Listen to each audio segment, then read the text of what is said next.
Celek, seorang wanita dengan tampilan pakaian khas pelayan membuka pintu kamar dengan hati-hati.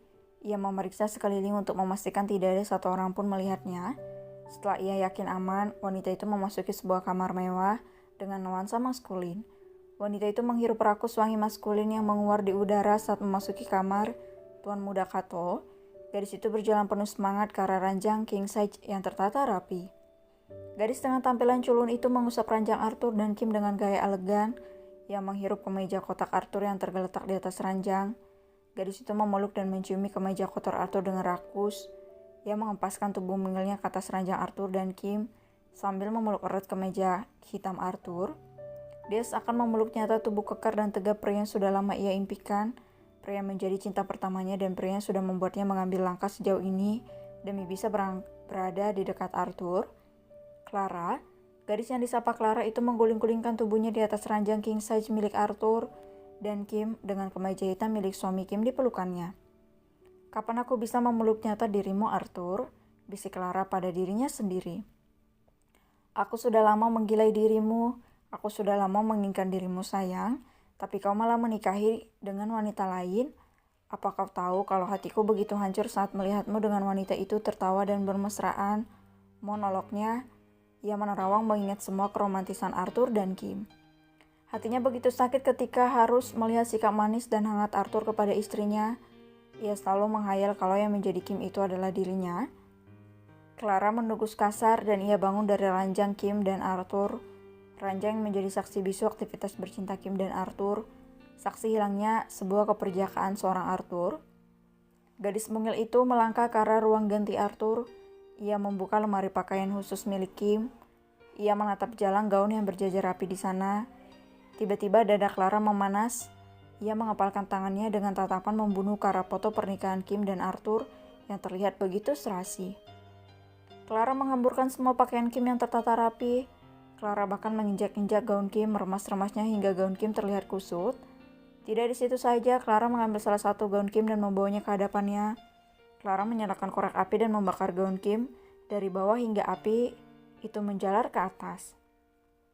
Clara menatap tajam gaun hitam Kim. "Arthur adalah milikku, wanita sialan," maki Clara dengan terkekeh sombong. Clara menjatuhkan gaun Kim yang terbakar di atas lantai. Ia tersenyum sinis dan menghina. "Suatu saat aku akan membakarmu juga, wanita sialan. Kau sudah berani mengambil Arthurku, seharusnya aku yang menikah dengannya, bukan dirimu, sialan. Aku tidak akan membuatmu bahagia bersama Arthurku, wanita murahan. Tunggu saja dirimu akan merasakan akibat dari sikap lancangmu itu yang sudah menggoda Arthurku." Clara terus saja bergumam. Ia kembali meraih gaun super mewah Kim dan siap untuk membakarnya. "Gaun yang bagus, tapi lebih bagus kalau aku yang mengenakannya. Kau wanita murahan tidak berhak menjadi istri Arthur, hanya aku yang pantas dan berhak menjadi istrinya. Kau hanya wanita jalang yang sudah berani menggoda Arthurku. Aku bersumpah akan melenyapkanmu. Setelah kau lenyap, maka aku akan menjadi istri Arthur. Haha." Clara terkekeh dan berbicara sendiri sambil menatap sinis pantulan foto pernikahan Kim dan Arthur. Clara menyalakan kembali korek api yang ada di tangannya. Ia akan membakar gaun mewah dan mahal milik Kim. Saat ia sudah mengarahkan api pada gaun tersebut, sebuah tangan menghentikan niatnya. "Kau?"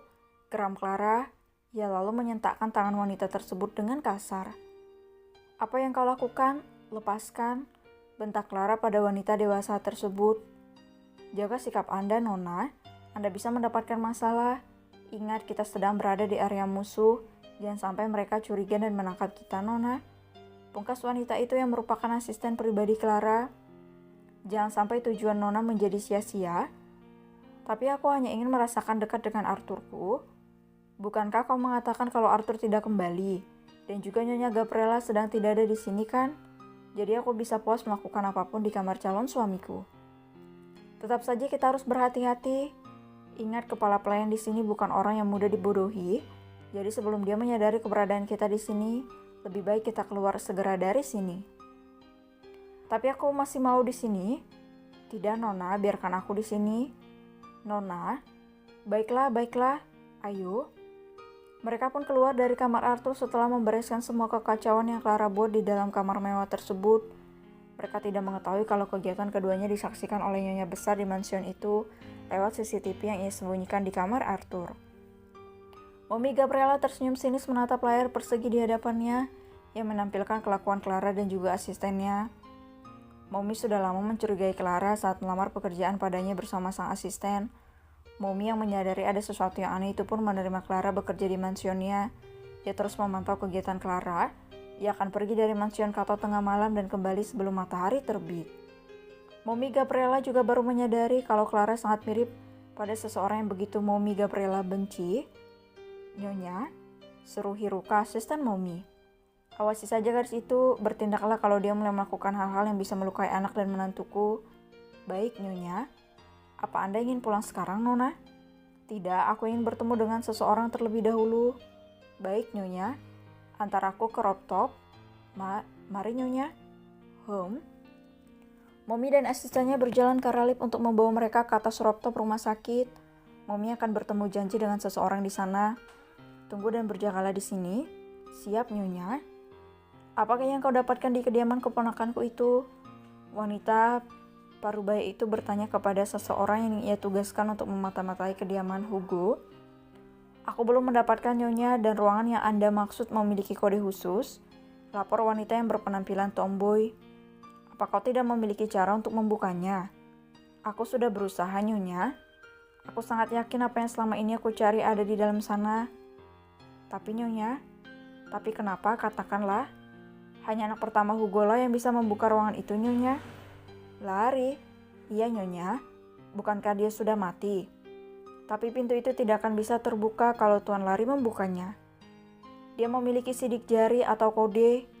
Iya, Nyonya. Menyusahkan. Apa rencana Anda sekarang? Kita menjebak wanita itu saja. Ide bagus, Nyonya. Lakukanlah sekarang. Siap, laksanakan, Nyonya.